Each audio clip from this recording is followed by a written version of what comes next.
بسم اللہ الرحمن الرحیم۔ السلام علیکم ورحمۃ اللہ وبرکاتہ۔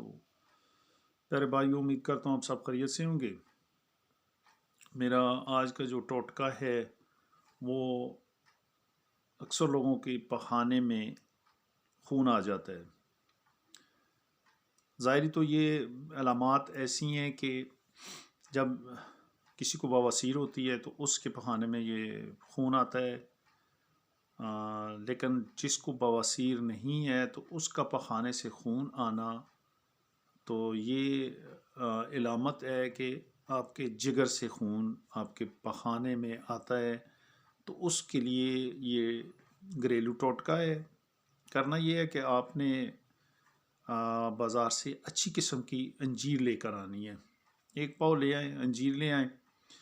تو اب اس کو استعمال کرنے کا طریقہ کار یہ ہے کہ سب سے پہلے تو آپ اس کو کسی برتن میں ڈال کر پانی سے اس کو صحیح طریقے سے واش کریں، تاکہ اس کے ساتھ گرد غبار دوسری تیسری چیزیں جو ہے وہ ختم ہو جانی چاہیے، صاف ہو جائے۔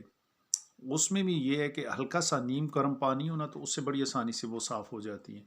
پھر آپ نے یہ کرنا ہے کہ 1 انجیر 1 کپ پانی میں عصر کے وقت ڈال دیں، تو یہ رات بھر بھیگی رہے۔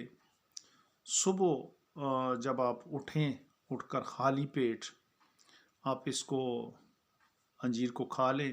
اگر وہ پانی پینا چاہتے ہیں تو پانی بھی پی لیں ساتھ، اس میں کوئی مذائقہ نہیں ہے۔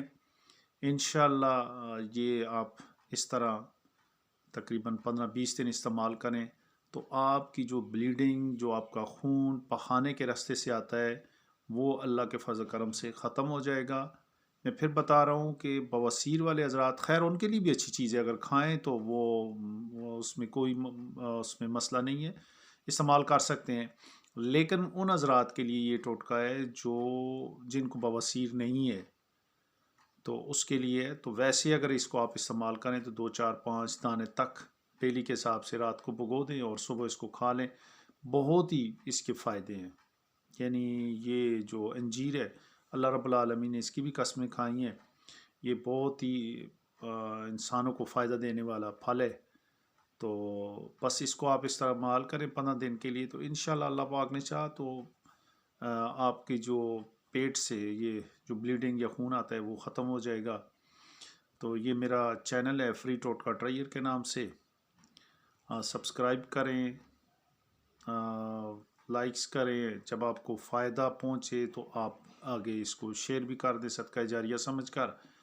تو یہ ایک بیل سی بنی ہوتی ہے، اس کو دبا دیں، تو اس سے یہ ہے کہ آپ کے پاس نئی سے نئی ویڈیو جو بھی میں اپلوڈ کروں گا انشاءاللہ آپ کے پاس آ جائے گی۔ اللہ پاک ہم سب پہ اپنا فضل اور کرم کرے اور ہمیں صحت عطا فرمائے، آمین۔ السلام علیکم ورحمۃ اللہ وبرکاتہ۔